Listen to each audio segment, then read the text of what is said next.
Every week, IMPD officer Justin Henry finds guns and cars on his beat in the vicinity of East 42nd Street and North Post Road. I'd say probably 1 in 5 stops usually yield some type of firearm that we recover out here, whether it's legally possessed or illegally possessed.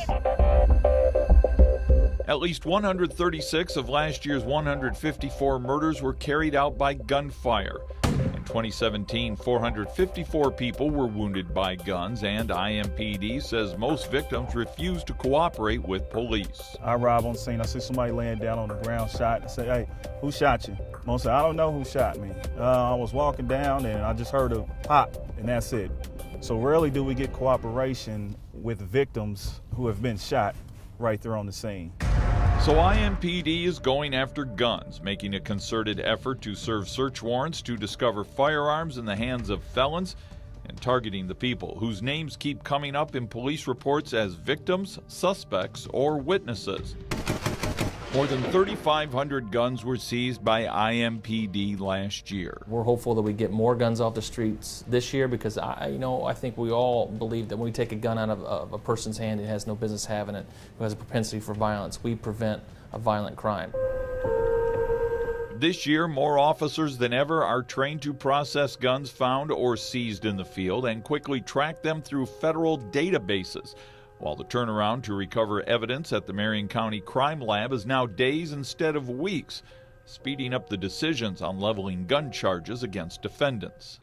For the last 18 months, we've been tracking IMPD gun reports, and Metro PD reports more than 1,700 guns were stolen last year.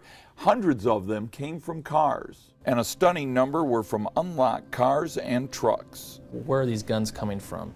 And we did a quick analysis, and I don't have the exact numbers, but from January 1st till the 18th of January, I think we had, there were 20 plus guns taken from vehicle larcenies and in burglaries.